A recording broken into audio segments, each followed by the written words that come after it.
Hey everybody, it's Michael Fair from FilmFestivalCircuit.com, and today we are talking about the Texas Short Film Festival Fall 2024, which will be coming up September the 18th in San Antonio, Texas, where I am based, and I am the director of this festival. Excited about having it, and we are joined today by director Michael Dohrmann, who, man, your film nominated for an award. The judges here in San Antonio really love your work. How you doing today, Michael? Very good. Thank you, Michael, for having me. Thanks for getting us into the Texas Short Film Festival. This sounds like a lot of fun. Definitely really making a film like this. This is where we'd like to send it. So this is a lot of fun for us. Well, they love the feel and the flavor of the film. It feels a lot like Texas in a lot of ways. I am not going to spoil what your film is about, though. So I'm going to let you tell us, what is Keep Your Mouth Shut about? My man disappeared. When he comes back, we will rejoin and we'll keep it going. That's all right, my man. We're going to keep rolling. Tell me, okay, what is this film about? Yeah, it's about Keep Your Mouth Shut is a Western about some gold prospectors who strike it rich in the streams prospecting. They find some gold, and like so many people out there, they strike it rich and they can't keep their mouth shut. And that's when they run into trouble. So really the moral of the message is keep your mouth shut. Even though something good happens to you, doesn't mean you have to blast it off the mountains and tell everybody what's going on. I hear that. Well, very interesting concept. You're going to have to tell me, of all the things you could have done, why did you want to make this particular story? Well, I'm into gold prospecting, actually, personally. I love doing it, just getting out in the middle of nowhere and digging some holes in the ground and getting dirty for a day and seeing what you can find. And I love Westerns. And there too, I've been reading some books and different articles, just how, successful people, the most successful people in the world, don't share all of their business. They like to keep a few things to themselves, and that actually is of great value to them. So that's kind of where it all came together. All right. Well, I'm going to throw in just one little extra question just to learn a little bit more about your production. Mm-hmm. Where did you find this location and prepping for this, getting ready? It looked hot out there. All right. So can you talk about that process a little bit? Yeah, actually, it wasn't hot. The water was freezing. So the water's actually snow melt. So that's actually very, very cold water.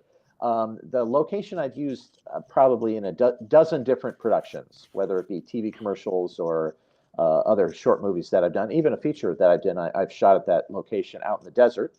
And then the Western town I had made a feature at. It's Renegade. It's on Amazon Prime. It's on Hulu and all different sites you can look it up. So I had known of these two different locations that we used to be able to put it together. It was shot over 3 days. So we had the guys, everyone came together for a 3-day period and shot obviously the river content on one day, and then the saloon and the other scene on another day. So it really was just really 3 days put together. And but I had known of these locations beforehand. Very interesting. Very interesting. So tell me about, do you have any other projects that you're working on at the moment? Are you doing a part 2 of this one, or you got something else happening? No, I'm not doing part 2 right now, even though we have had a lot of people say they really enjoyed it and they wanted us to do more of it. There is another Western feature, or we might even turn it into a TV show that we're looking to do. It's called Fort Lowell, and it's out here in the Tucson area. There was an old Army fort back in the Wild Wild West, back in the 1880s, that they built right in Midtown Tucson today, but they put it along a wash because the Apache Indians, even Geronimo himself, would come over the Tankerville. My man was just telling us about Geronimo. As soon as he gets back, we'll continue the interview. There he is. All right, no worries. We'll pick it up when we left.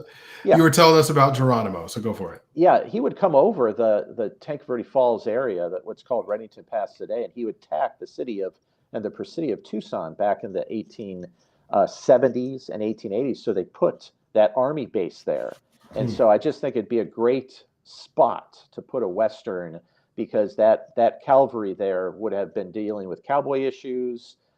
The Native Americans would have been warring together, crimes coming out of Tucson, all kinds of different drama where I think we could really build a great Western. Awesome. Well, hey, this has been really informative. We could learn about you and your projects. Congrats on the award nomination. You're doing very well in this festival, and I can't wait to show it in front of the San Antonio audience at the Alamo Drafthouse. It's going to be fun times. Well, thank you to you and to the judges of the film festival. Really appreciate you taking a look at our work and nominating it. It's always good to get accreditation. It's always good to get great feedback and award nominations. So thank you to the judges of the Texas Short Film Festival. For sure. You're very welcome. And I also just want to throw in one more thing. We have a link to your Facebook page in the description of this video on YouTube. If someone is to visit that page, what would they find? Yeah, find all of our past content on there. I've done all kinds of different national TV commercials. I try to post them on there. And they can also contact me through there. So if they have questions, if they want to get involved somehow, we got, again, a lot of good projects coming up. We're out of the Arizona area, but a lot of our actors come from California. So I think there too, you know how it is with filmmakers. It's all about networking. It's all about meeting new people and collaborating. So hopefully it'll be a good place to collaborate as well. For sure. Well, thank you so much for your time. Is there anything else you want to add before we go? No, again, just thanks for having us, and we look forward. Hopefully we can get out there next month. All right. Sounds good. Take it easy. Thanks for your time.